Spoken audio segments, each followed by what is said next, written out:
వాస్తవానికి వైఎస్ భారతి గారు పాలిటిక్స్లోకి రావడం అనేది నిజమే. ఎందుకు అంటే ఆల్రెడీ ఎప్పుడో వచ్చేసారు ఆమె పాలిటిక్స్లోకి. పాలిటిక్స్లోకి రావడం అంటే ఏంటి? తమ పార్టీ తరఫున ప్రచారం చేసుకుంటే రాజకీయాల్లోకి వచ్చేసినట్టే. ఇంతకుముందు పులివెందులో జగన్ తరఫున ప్రచారం చేయలేదా ఆమె? అప్పట్లో ఆమె ప్రచారం చేసిన కొన్ని వీడియోలను కూడా వైరల్ చేశారే అప్పట్లో, ఏది అమ్మఒడికి సంబంధించి. అంటే ఆమె ఎప్పుడో వచ్చేసారు, ఇప్పుడు కొత్తగా వచ్చేదే ఉంది.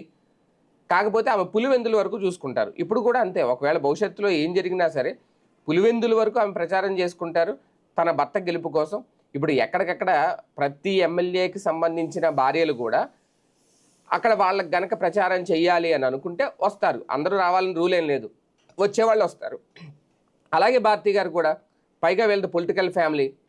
ఇంతకుముందు విజయమ్మ వచ్చారు తల్లిగా, చెల్లిగా షర్మిల వచ్చారు, ఇప్పుడు భార్యగా అప్పుడు భారతి గారు కూడా వచ్చారు, ఇప్పుడు కూడా వస్తారు. ఇక కొత్తగా పొలిటికల్ ఎంట్రీ ఇచ్చేది ఏముంది? మొన్న ఆమె వెళ్ళకపోవడం వల్ల జెడ్పీటీసీ స్థానం కూడా ఓటమి చెందామనేది. ఎందుకంటే పులివెందుల్లో జగన్ కాకుండా ఉంటే అక్కడ వేరే వాళ్ళు అక్కడ నడిపి రాజకీయం చేయడం అసాధ్యమని మొన్న జెడ్పీటీసీ ఎన్నికల్లో తేలింది. పోల్ మేనేజ్మెంట్ చేయాలన్నా, అక్కడ మాట్లాడాలన్నా, ఎలాంటి వ్యూహాలు రచించాలి అన్న. ఓకే, ఆ విషయంలో ఏమన్నా భారతి గారిని బరిలోకి దింపుతారా భవిష్యత్తులో పులివెందుల వరకు? ఎందుకంటే నియోజకవర్గాల పునర్విభజన కూడా జరుగుతుంది.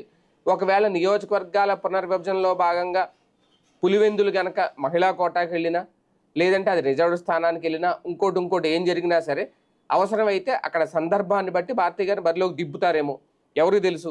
కాకపోతే ఇప్పుడు మొత్తం పార్టీని అప్పచెప్పేస్తారు, మొత్తం జగన్ బదులు ఆమె లీడ్ చేసేస్తారు, పార్టీ పెద్దలతోటి సీనియర్ అధికారులతోటి మాట్లాడేస్తున్నారు, మంత్రాలు జరుపుతున్నారు అనేది మాత్రం ఒక అపోహ క్రియేట్ చేసే ప్రయత్నం. అదొక అపోహ.